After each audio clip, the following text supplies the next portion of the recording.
That, if you live in Connecticut, you probably already know this, but that's the Yukon Huskies fight song. We're going to be talking about marching bands today, and marching bands just turns out to be a bigger and more complicated topic and more evolved than most of us, I think. Most of us, we have fixed in our minds a particular idea of what a marching band is. Although I do want to just quickly tell you a story from my distant past, because it was maybe the first time I realized that a marching band could be rather whimsical. So it's the job of the governor of Connecticut. I think it's by statute. They have to go up to Fort Drum in upstate New York once a year. I think it's once a year, and inspect the Connecticut National Guard when they're on maneuvers and training and stuff up there. And so there's always some lucky reporter who has to make this trip. And in 1979, I think it was me with Ella Grasso. This is how old I am. She was mad at me. She wasn't speaking to me. That's another story. But so we fly up there on some kind of government plane and we land. And as we are, then the kind of ramp comes down and the stairs come down. And as Governor Grasso begins to walk down towards the tarmac, there's a military marching band there. And they play what I know is Liberty Bell by John Philip Sousa. But really by that time, it was more indelibly the Monty Python theme song. Da-da-da-da-da-da-da-da-da-da-da-da.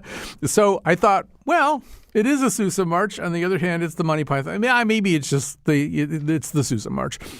But as we went through the day, I thought about it a little bit more. And at the end of the day, we had to go to this kind of dinner and reception. And so as we entered this more formal area, this big kind of mansion that's on the property, and there's this dining area. And as Governor Grasso walked in, the band was there again, and they played Jesus Christ Superstar, just the theme, da da da da da da. And I'm thinking, I think maybe there's somebody funny behind all this, and they segued from that from the same musical, I Don't Know How to Love Him, as a march. So it's ba ba ba ba ba ba ba ba ba bum bum bum bum ba-da-dum bum bum ba-da-dum. So it just made me realize that there's a lot you could do with a marching band. I'm all done telling stories. The rest of the show, you're going to hear from Justin McManus, the director of athletic bands at the University of Connecticut, and Dylan Reyes, a student at the University of Hartford, but he's so much more around here and often backs up Kat Passer as technical producer. He's a former intern with us, and yeah, he will run the board of this show. You've heard him do it from time to time, but that's not the reason that he's a guest on the show today. So actually, Dylan, maybe we will start with you just for a second. I didn't realize your dedication to marching bands, at least as you experienced it in high school. So what was this like? You just told me it was 40 hours a week? Yeah, so, I marched in high school for all 4 years. I come from the South, and our high school was, not at the time, it had just left, but it used to be part of something called U.S. Bands, which is just, a touring competition all fall. So, we would start in, I think, July. We would start with summer rehearsals twice a week, and then into August, we would get into this thing called band camp. And so I'd be rehearsing 12 hours a day, 5 days a week, so 60 hours for a couple weeks in order to get our field show ready. And so the point of the marching band season, as I experienced it, was to get a field show ready. And then we would take that on competition all throughout the fall, leading up to whatever championship our band director decided to enroll us in the fall. And that was kind of the scope of marching band. For the beginning of school, I didn't care about school. I was there to march and do the show, and that, it was a lot of time. It took over my life, but it was a very beneficial experience. And Justin, before becoming the director of the marching band at UConn, you were in the marching band as a student, correct? That's correct. I was here for 5 years as an undergraduate in a few different roles, and then I returned as a graduate assistant. So a total of 7 years, but have been around the program for just a little bit. And to Dylan's point, I think a lot of people think about the marching band or the drum corps, and we'll get into the DCI and stuff like that a little bit later, as something that you do if you're not a college athlete. Although it doesn't really seem that way when you see what they're expected to do and you hear about a training regimen like the high school one that Dylan just described. This is a physically taxing activity. Say some more about that. Absolutely. So I think part of the marching band experience is this combination of like athletics, using your gross motor skills and your fine motor skills in combination. Obviously, gross motor skills, you're moving around a field in time to music, which itself requires a great deal of coordination, knowing to step in time, which foot to step off on, when to stop and start. At some point, it's almost a safety issue of making sure that you're moving in the correct direction. You're holding a metal instrument and could bump into someone else. And so moving in time requires coordination. And then on top of that, you have your fine motor skills, your fingers, playing an instrument, memorizing the music, playing the music in time. And so it is absolutely an athletic activity, especially marching at different fast tempo, then a slow tempo, and then a fast tempo again. And so there's an element of physicality and physiological involvement that is very akin to athletics. There's also, I mean, I was sort of making a little bit of light of this marching band up in Fort Drum, playing excerpts from Jesus Christ Superstar. On the other hand, the musical palette of these bands is just way, way more diverse, I think, than maybe people picture. Let's hear the Madison Scouts, who I think they come out of the DCI tradition, correct? Yes, they do. Okay. And we'll tell you a little bit about that later. But they're going to play by our friend Jimmy Webb, MacArthur Park. This is A1.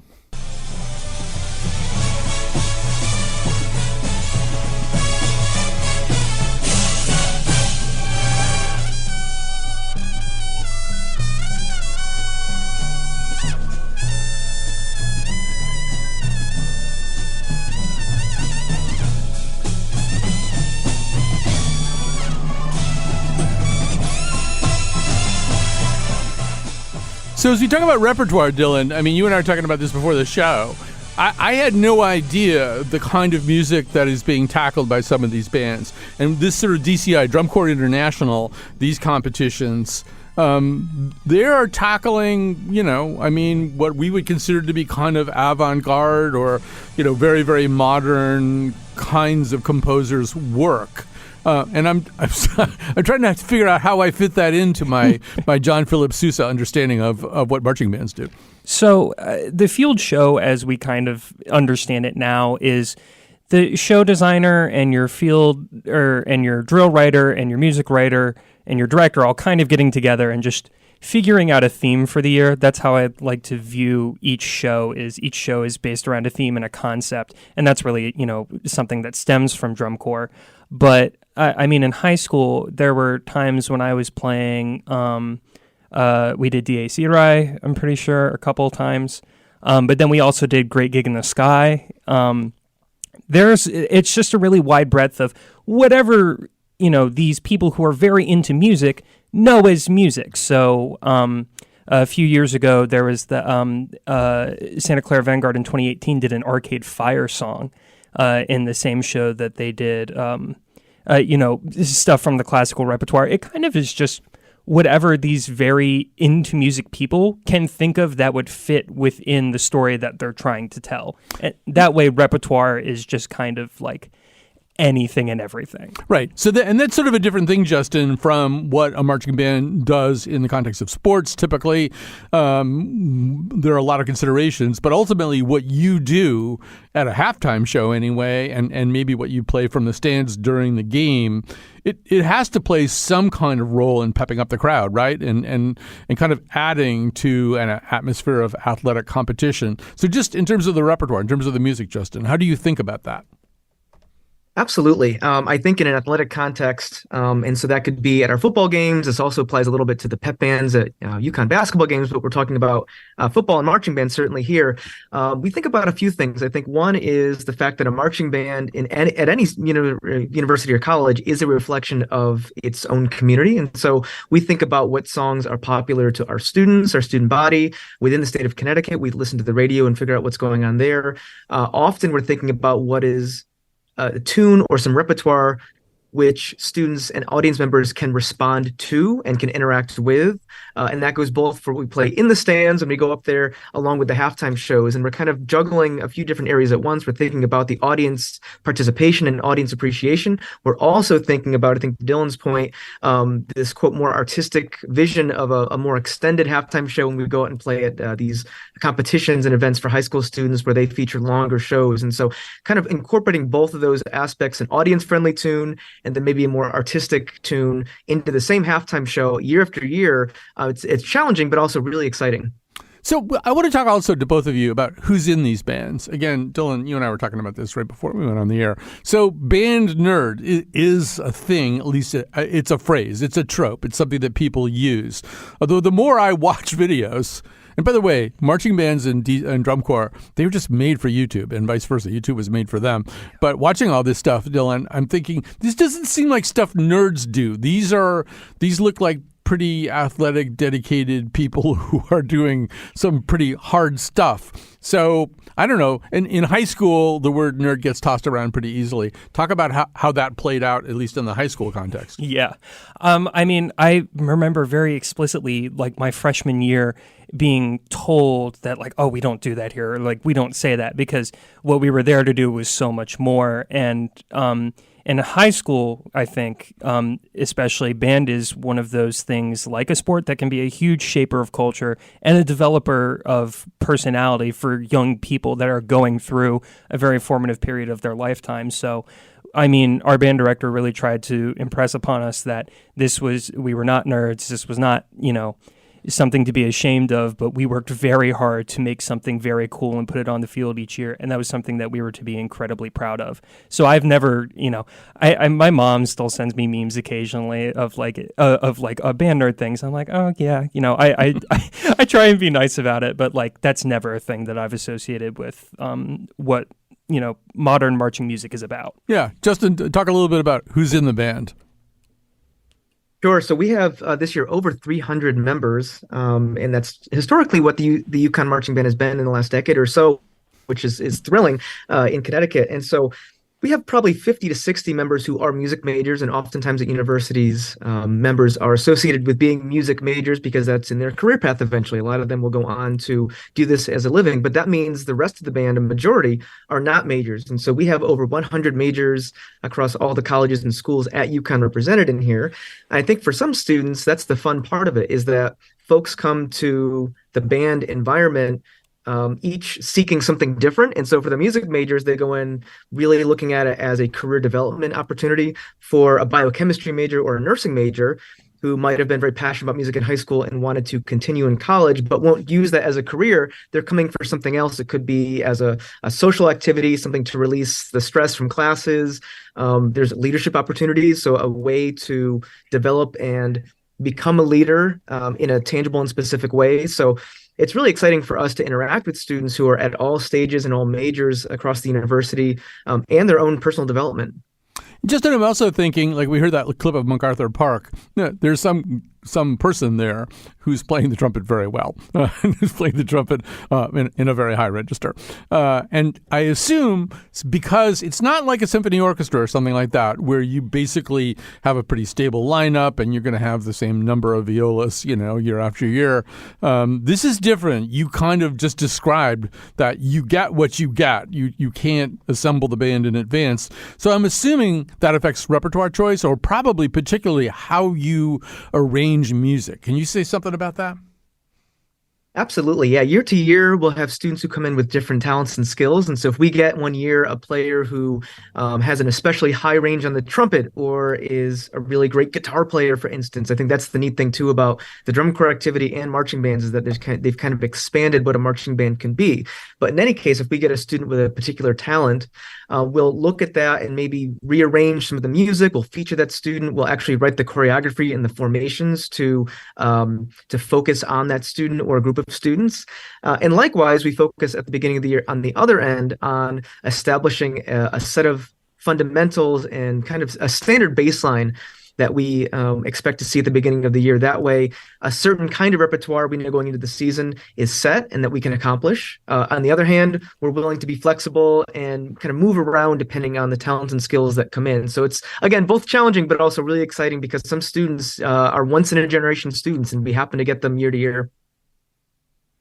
Yeah, I mean, I have to say that a lot of my experience of this, unfortunately, is dictated by the Yale Precision Marching Band, which is not a precision marching band. They're the opposite of that, and they make a real effort to sort of not really be all that good. And when I was there, they had a majorette who literally could not catch a baton, either that or she pretended she couldn't catch a baton to save her life. But there's always somebody there. There was it really was a terrific trumpet player during the time I was there, and that just sort of had to kind of break out of all that. And Dylan, one thing that we're, I guess, not saying, and one thing that probably doesn't come through very well if you're watching a lot of these bands on YouTube, which I've been doing all morning, is they also have to be, particularly in the context of being on a football field, sometimes in a really large stadium, or also even just in a stadium performing for a band-specific audience. They've got to be incredibly loud. I mean, can you convey any of that to us? Yeah, and every year when the drum corps tour is happening, these groups are going all across the country. And I'm from Virginia Beach, so they happen to stop over sometimes on their tours to have like a day of rehearsal in Virginia Beach, and then the next day they'll have like a fun beach day because where I live is right in between two major competitions towards the end of the season. So there's a stadium that's about 4 or 5 miles away from my house. This is the dead of summer. It's 100 degrees and very buggy. And even with all of that working against the sound carrying, I remember when Santa Clara Vanguard first came through to rehearse there in 2016, from my house miles away, I could hear the entire show clear as day. And so my friends and I biked down just to see what it was. And it's hard to it's hard to understand the absolute just the pure ensemble sound that these people are able to create while sometimes just straight sprinting. Just it's hard to convey without hearing it in person. But I mean, you can hear it on some of those recordings. They're pushing, especially the older ones, they're pushing the limits of what tape is able to pick up because the sound that they create is just, so much. Well, first of all, I want to say this all has put me in mind of a novel that I would recommend to people who are interested in marching bands. Although I hasten to say this novel was written by Barry Hannah, a Mississippi-based novelist in the 1970s. He was a kind of an acclaimed novelist at the time.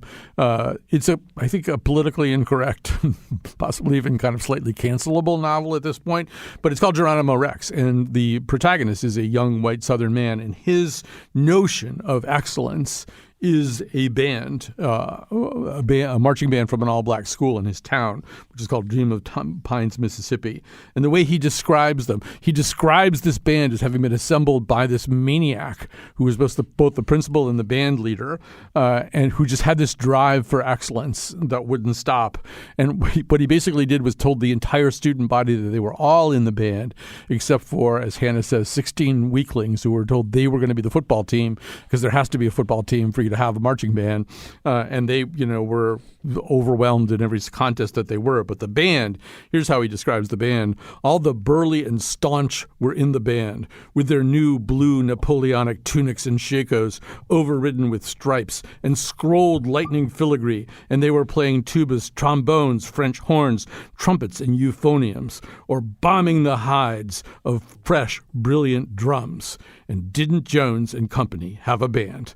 He goes on at great length about this. One thing that we could do an entire separate show on probably are the bands from HBCUs, historically black colleges and universities.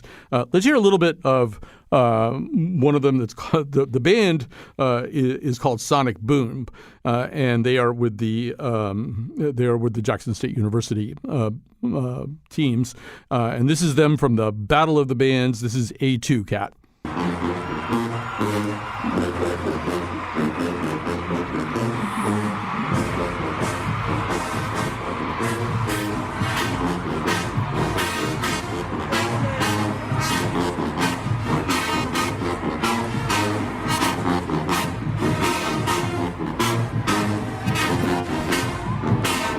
That's just them marching into the stadium, and you get the feeling that they mean business. We'll be talking about this in the next segment, but for example, when the band performs displays where the initials of the university and other initials are formed, the marchers have to take exact steps of 22 1/2 inches. All right, we're going to take a little break here. We're going to come back. We're going to talk with both Dylan and Justin about the choreography itself, what's involved in that. Our topic today is marching bands. We are going to go out of this segment with the Swiss Top Secret Drum Corps.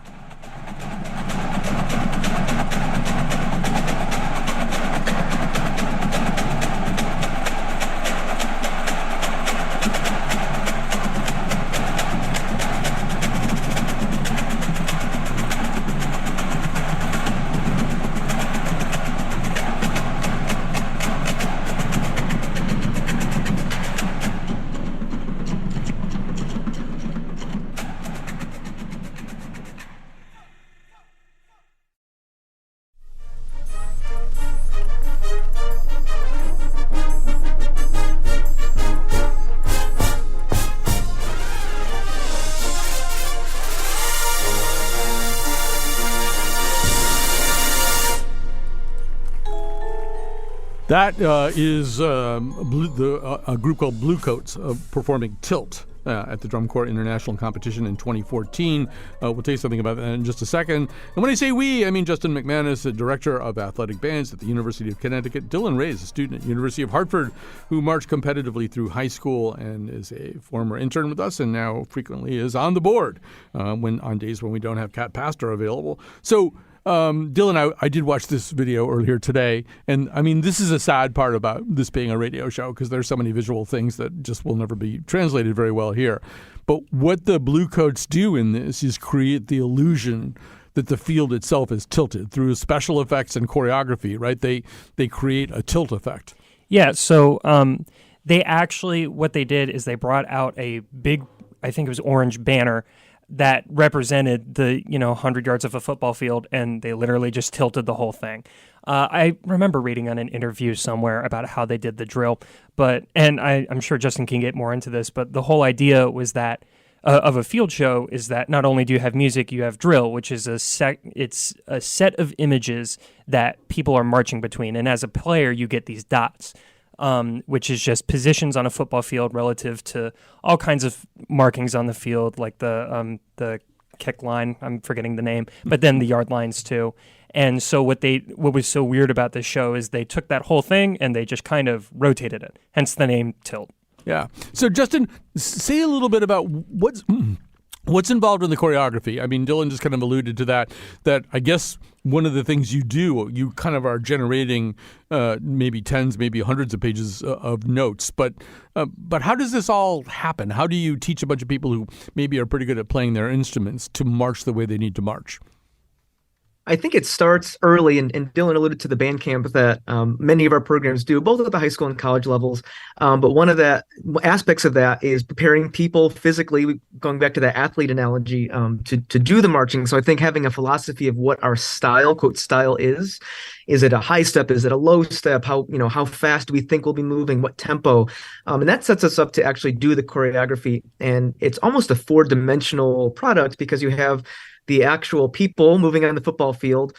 And I almost conceive of the music as the 4th dimension because there's so many things effect-wise you can do, the kinds of instruments you're using, the direction that they're pointed in, the texture, in other words, how many different types are playing at any given time. And so as Dylan mentioned, there's this thing called drill. And so what it really is if you can conceive a piece of paper that just has kind of a black and white image of a football field with the yard lines and the hash marks and everything like that. And a lot of times we'll put these little dots that are every 4 steps. You mentioned that 22.5-inch spacing per step. And that kind of defines what our grid is. So it's both running up and down and sideways, these lines that are every 4 steps up and down and left to right. And so you'll get a dot in a shape. Let's say a shape is a triangle or something like that. A lot of people think that it's as easy as maybe getting up on a tower and saying, everybody go form a triangle, everybody go make a shape. But really, it's doing a lot of work ahead of time, looking at which dots are forming that shape. And then if I want to go from a triangle to a square, how the pathways from the dot in part 1 of the triangle to part 2 of the square, where's that dot going? And you multiply that by 300 dots moving in all different ways, different step sizes, facing different directions, using different instruments, and also thinking about where these instruments are on the field. So if we mentioned kind of a trumpet feature, if we have a really good trumpet player, well, we have to make sure that their dot is in a certain location on the field and then maybe goes back in the second location. So there's a lot of different kind of four-dimensional aspects to choreography, both musically, physically, and then in transition. Yeah, and I mean, just stay with me for a second, Justin, on this. It seems like seems really hard. It seems very difficult. I mean, it's hard enough to play an instrument and play it well, but now we're talking about, as you say, 300 different people represented as dots who have to move around in a choreographed way. You must have to build a very cohesive and cooperative community. This doesn't work well if people have kind of individualized attitudes about themselves. Can you say something about that too, about what the community of a band has to be? Sure. So I think on the first hand, there's building a structure, and marching bands come from a military tradition. The modern day example would be maybe Texas A&M University, which still has this very military style. But most of our bands come from the ROTC tradition in the 19th and early 20th centuries.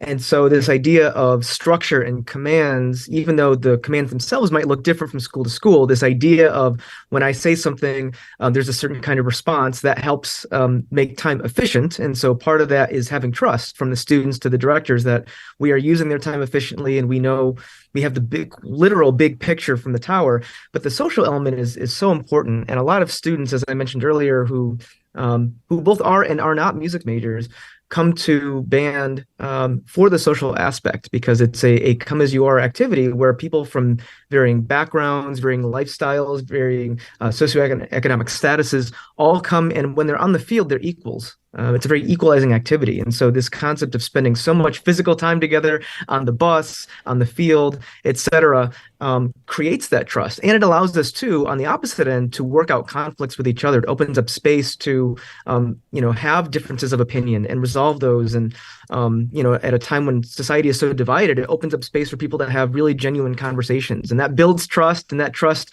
translates to the product and the choreography in the field. This may be how we can fix America. Just everybody has to be in bands. Absolutely. We'll all learn to get together. Yeah, I mean, Dylan, in the case of these drum corps that they compete in the DCI Drum Corps International tournaments, there's sort of a difference here. First of all, the band is constituted differently in terms of what's allowed to be in there, right? For example, well, you could explain it. What are the rules? Yeah, so, this is probably a little bit outdated because I've been out of the scene for a while, but generally it's just brass instruments and any kind of percussion. And in the modern time now, there's a lot more digital elements, like these corps are going on tour with like 3 audio engineers, which floored me when I found out from one of my friends who went on tour as an engineer for DCI. I didn't even know that was a position now, but it's changing. But generally, the corps is still the same as one would find in like a military corps, where it's essentially just front-facing brass and percussion, and the auxiliary pit that's coming around that, and the guard, which originally, and I think there are some videos out there of this. If you look at older DCI, it's very much more of an honor guard like ensemble, where they're twirling muskets and doing all the pomp and parade that comes with escorting world leaders or whatever. Now they're like some combination of modern dance. It's fascinating, and and the physicality is amazing. But the other wrinkle in this is that Drum Corps International, all of these corps are essentially organizations that only exist to do this thing. So these people, there are like tons of people auditioning for this, and a good portion don't make it, and then you're paying to be on tour all summer.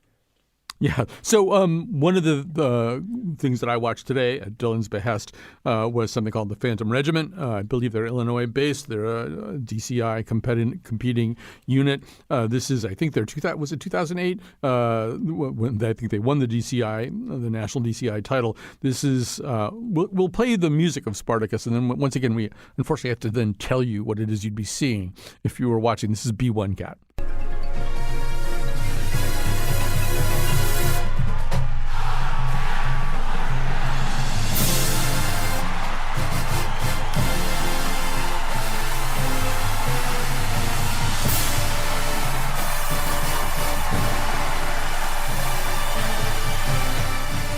So while all this is happening, Dylan, they are kind of acting out Spartacus. People are getting stabbed with swords, and I mean they're simulated. I think actually one of the conductors or majors or whatever is kind of murdered up on a platform. So if you watch the full show, it acts out Spartacus between the two of the drum majors on field, and the whole thing. Not to spoil this, but at the very end, it's like Spartacus. They stabbed the drum major, and they committed to this bit to the point where when they did the final retreat, where all of the corps marched out on the field to get their scores, they dragged the body of the drum major out onto the field, and it's that kind of show design and commitment to a bit that I just love, and it's why I really got into this in the first place. Like I was that every high school has that kid that was just so into drum corps, and that was me in high school for sure. So Justin, also, one thing we haven't talked about, although I did reference it a little bit reading that piece from the passage from Barry Hanna, just putting on the uniform. I would imagine when you put on any kind of uniform, it sends a message. Typically band uniforms have kind of a little bit more of a measure. I mean, the colors are very vivid and stuff like that. To say a little bit about the meaning of the uniform and kind of what happens to a person when he or she puts it on. I think, this applies both for the drum corps activity as well as marching bands at the high school and college level. But, the uniform it's representative, obviously, of a program that's bigger than one individual. And so when you step into the uniform, you put the uniform on. For the time you're in the uniform, you are kind of riding this train that existed before you and will exist after you, before your time in the program, after your time in the program. And so there's this kind of invisible weight on your shoulders a little bit of the expectations of being a physical embodiment, one piece in this massive puzzle.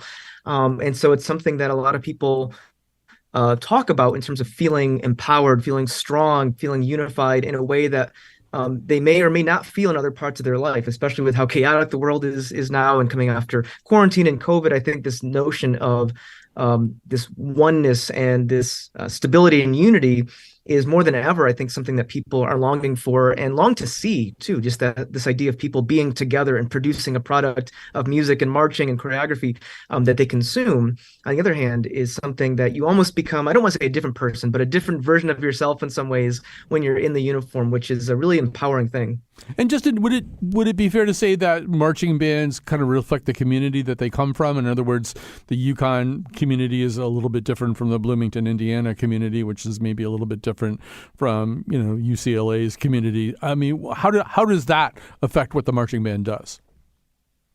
Yeah, marching bands absolutely do represent the communities that they're a part of. And so I was obviously in the band here in the 2000s, and then I went out to the University of Notre Dame for 9 years, and I taught with their band program in the Midwest. So I did see IU and Purdue, Michigan State, Ohio State, some of those great programs. And even though they're in the same conference, each of those bands has a unique culture, just like our band has a unique culture. And there's some certain characteristics that underlie most programs, the music and the marching and the fundamentals of what constitutes a marching band. Beyond that, though, I think one of the fun things is that we understand beyond those fundamentals, when we look at a program, we see a physical manifestation of that community, that university, sometimes the town or the city. That could be in the music it plays. That could be in the types of choreography that the students or members are engaged in, the uniform design itself, the color scheme. So when I see bands, even though I might not know a single person in that band, there's something I'm gleaning wherever it is, Utah, Florida, Washington State, something about that culture and community that I'm seeing for the first time. And so absolutely, it's a manifestation of that community. Dylan, I think you have something you want to say about the programs, the music that these groups play. Yeah, not even just the music, but I mean, to what Justin was saying, there's a sense of community and of collaboration that you get when you're in a program like this that is incredibly foundational to people who are in transitional periods in their lives of like high school or college. And again, one thing that was imparted to me in high school was that, we were, especially when we went to competition every week, we weren't competing against the other people. We were there to compete against ourselves. We were there to be better than we were last week. We were there to, always push the envelope and try to do something better and expect more out of ourselves. And it's this kind of drive to be the legacy for other people, but also to be there for each other and be there for yourself. It's a special kind of community. And like I said over break, this collaboration kind of restores my faith in humanity, that we can work together in a manner that that lifts us all up. And that's a very heady concept for marching band, but I think it's true.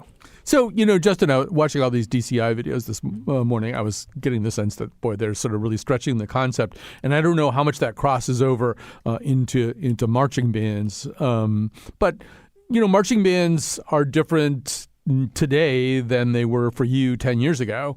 And I assume in the next 10 years, they're going to change too. Are there ways to kind of glimpse into the future and talk about how this whole concept might evolve?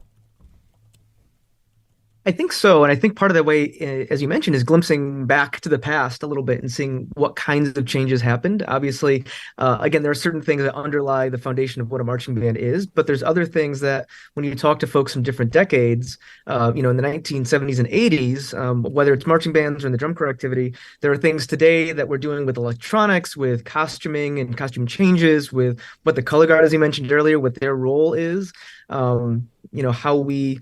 how we move around the field itself, not just moving from one spot to a second spot, but it's the way that moves itself.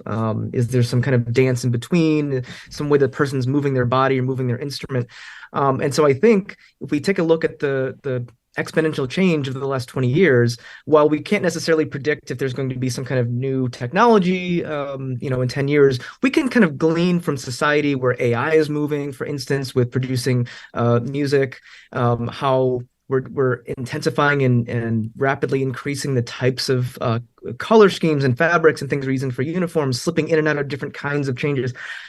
We can maybe say in 10 years that those things will only have increased, and perhaps in some ways too, we'll have a greater callback to the past, which you see now. Some programs doing these kind of retro callbacks to things from the 50s and 60s with uniform style and things like that. So I think society too moves in these 10 and 20 year increments where you get excited about something while also feeling a little bit nostalgic. And so I imagine in 10 years we'll be nostalgic about things from the 2000s and 20 teens in a way that we're nostalgic now about the 90s. Great. Boy, that was great. I mean, you just explained kind of how culture works, that advancing and retreating at the same time, and not just with marching bands. And yes, good luck with your first AI experience. It's going to be, Justin, I don't want to play Thus Spake Zarathustra. That brings up very bad memories for me, Justin. Good luck to all of us on that. Yeah, that's right. All right. So Justin McManus is Director of Athletic Bands at the University of Connecticut. Dylan Reyes is a student at the University of Hartford, marched competitively through high school, and he has been an intern here and is now one of our backup board people. He is sort of the backup board person. All right. We're going to take a little break. We're going to come back. We're going to talk to a new guest about the history of the marching band.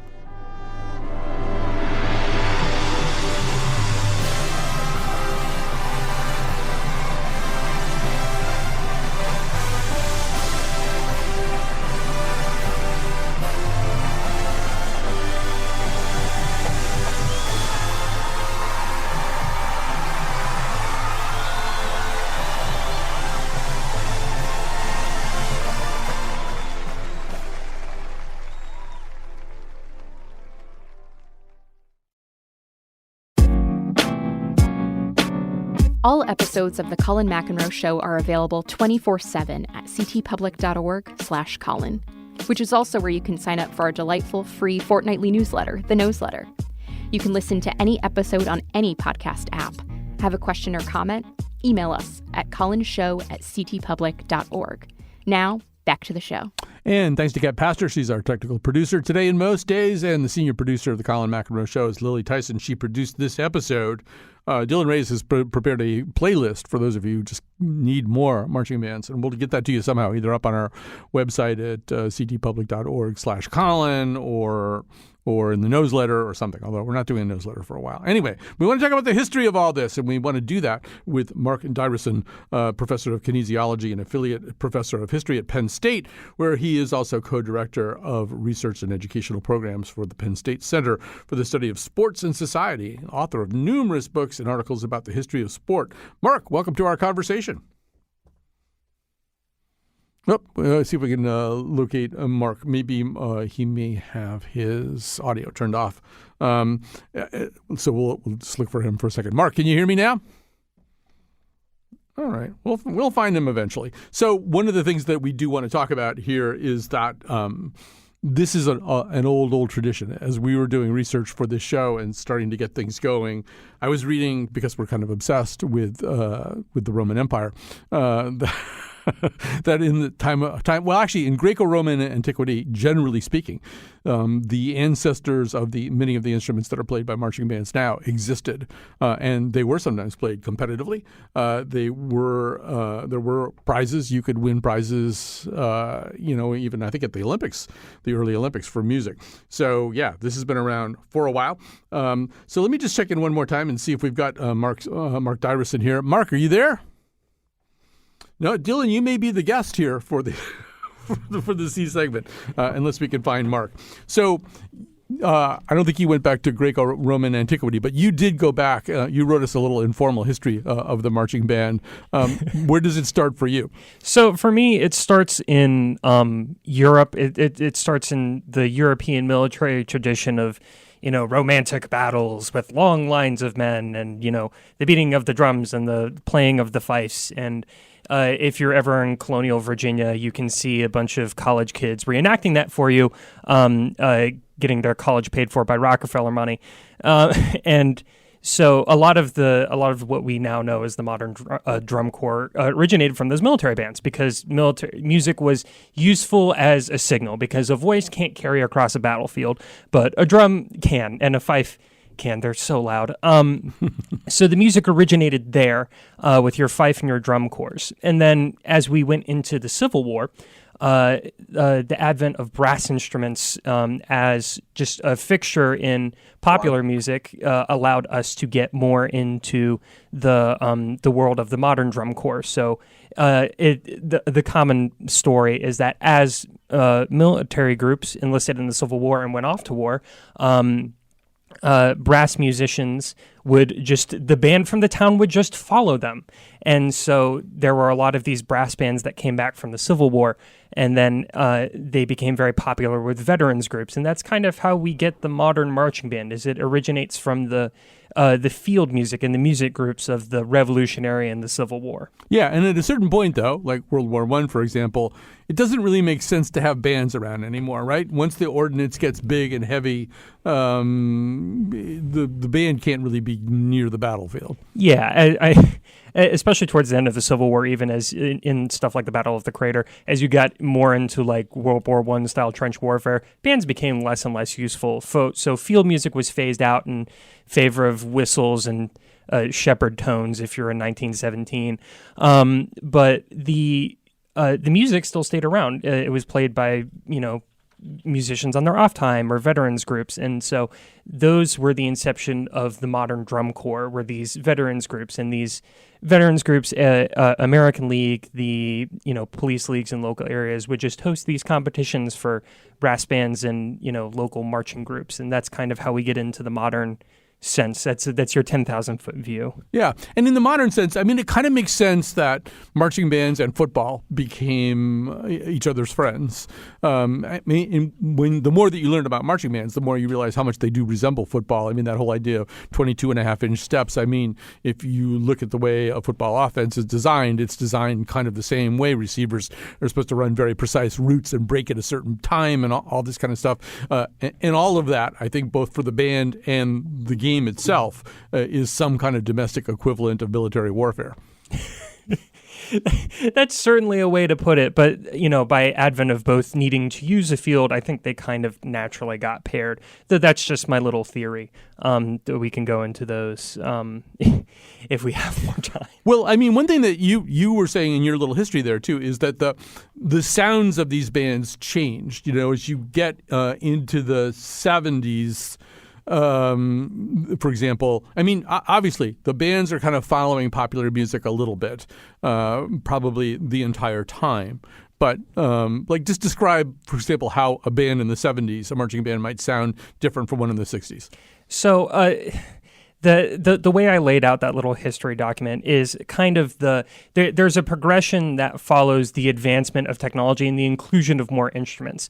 When you think about marching bands in the 60s and 70s, there's a lot of bugles. And, that's about it. It's a very regimented, to the point where at DCI competitions throughout the 70s, musicians were like sneaking valves in their sleeve onto the field because you could, get a deduction if you had an instrument that was not regulation. So music is still kind of in this very tonal diatonic sense. It follows the march tradition much more than it follows any modern music. As you're coming out of the late 70s out of the 70s into the 80s, more instruments means more tonal possibilities, means more music. So, you're starting to see the inclusion of things like earlier we heard MacArthur Park, that's jazz, in 1989. The Blue Devils did a really good arrangement of a Buddy Rich tune that was just swinging, and so you're starting to get more and more influences into the music, and eventually we're getting to modern music. All right, I hate to do this. We finally got Mark Diverson. We got him on a phone. We're almost out of time. But Mark, since we're almost out of time, one of your specialties is the way that Super Bowl halftime shows have evolved. In the early stages, Super Bowl halftime shows were with marching bands. And then something happened to them. They're not like that anymore. Can you give us that in a nutshell? Yeah, I think briefly that initially professional football copied college football in terms of spectacle, and the early Super Bowls up through the 1980s, early 1990s featured college bands, including some great bands, Grambling, Southern, Florida A&M, from historically black colleges and universities. And then there's a shift to entertainers. There was an overlap for a while. Super Bowls would have Al Hirt or other major figures who connected with marching bands. But in 1991, they began to feature Up With People, a group that's sort of gone out of fashion now, a more Hollywood-oriented group. And then in 1993, there's the famous show with Michael Jackson, and that's kind of the end of the marching band at a Super Bowl halftime show. Well, I think that they're, in some cases, still there. We don't see them on television necessarily, but I was sort of even looking at the rosters, and maybe not every year, but I think if they're playing in the stadium in Atlanta, they're, the nearest big Georgia marching band does something, right? They haven't been necessarily written out entirely. They're just not what we're here for anymore. Yeah, they're sometimes in pregame appearances, or they appear in the stadium as pep bands, and they're around. Occasionally you get these major artists who now see the Super Bowl as a venue for branding, incorporate a marching band-inspired theme or even a marching band in their show. But as the feature at halftime, what you expect at a college football spectacle, you just don't get that at the Super Bowl anymore. It's gone a different direction. In fact, it's not for a live audience anyway. It's not. Super Bowl halftime shows are for the TV audience. They're not for the people in the stands at the games. Absolutely. All right. I think we're going to have to stop there, although there's so much more to talk about. But thank you very much, Mark Diverson, and all of our other guests today. Thanks to Kat and to Lily for everything. And yeah, since I talked about it right at the beginning, we'll go out with Liberty Bell by John Philip Sousa.